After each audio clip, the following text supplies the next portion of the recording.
দুষ্কৃতীদের আমরা চোখরাঙানি পড়ুয়া করবে না, কোন দুষ্কৃতির চোখরাঙানি পড়ুয়া করবে না। আমরা তৃণমূল কংগ্রেস সৈনিক, আমরা মরতে জানি, আমরা মরতে জানি। আর ঘাস ফুল যত কাটবেন তত বাড়বে, তত বাড়বে। আমরা মানুষের পাশে থাকি, সবসময় থাকি। আজ মানুষের যখন আপদ বিপদে, দেখুন তৃণমূল কংগ্রেসের সৈনিক ছাড়া কি আছে বলে।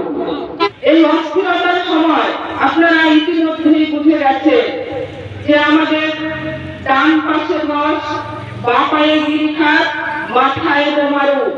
আর এই রকম সংকটময় পরিস্থিতিতে আমাদের কিন্তু অস্তিত্ব সংকটের লড়াই। কিভাবে অস্তিত্ব টিকিয়ে থাকবে সেটাই আজকে সব থেকে বড় কথা।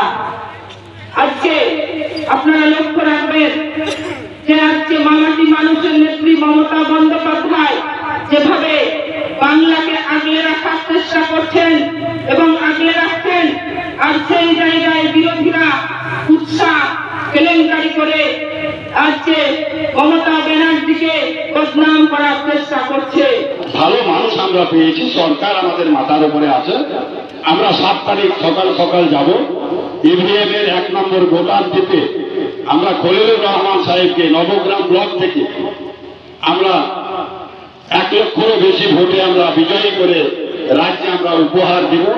এই কথাগুলো মাথায় রাখবেন, ভুল পথে যাবেন না। এই 7-8টা দিন আছে, দল বেঁধে একদম উৎসাহর সহিত আপনারা যাবেন।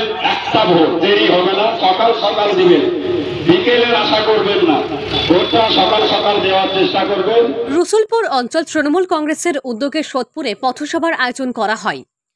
7ই মে লোকসভা নির্বাচন, আর এই নির্বাচনকে সামনে রেখেই 9 নম্বর জঙ্গিপুর লোকসভা কেন্দ্রের তৃণমূল কংগ্রেসের প্রার্থী খলিলুর রহমানের সমর্থনে নবগ্রামের রসুলপুরের সোদপুরে পথসভার আয়োজন করা হয় রসুলপুর অঞ্চল তৃণমূল কংগ্রেসের উদ্যোগে। মঙ্গলবার রাজ্যের প্রতি কেন্দ্রের একাধিক বঞ্চনার প্রতিবাদে বক্তব্য রাখেন তৃণমূল নেতৃত্বরা। বিজেপির সাম্প্রদায়িক রাজনীতির প্রতিবাদ জানায় তৃণমূল নেতৃত্বরা। এদিনের সভায় উপস্থিত ছিলেন মুর্শিদাবাদ জেলা পরিষদের কৃষি ও সেচ কর্মাধ্যক্ষা অজিফা বেগম, নবগ্রাম ব্লক তৃণমূল কংগ্রেসের ব্লক সভাপতি মোহাম্মদ এনায়াতুল্লাহ, নবগ্রাম পঞ্চায়েত সমিতির পূর্ত কর্মাধ্যক্ষ হাসিবুর রহমান, প্রাক্তন পঞ্চায়েত সমিতির সভাপতি ইরশাদ আলী, রসুলপুর অঞ্চল তৃণমূল কংগ্রেসের সভাপতি নেককার আলী সহ অন্যান্য নেতাকর্মীরা।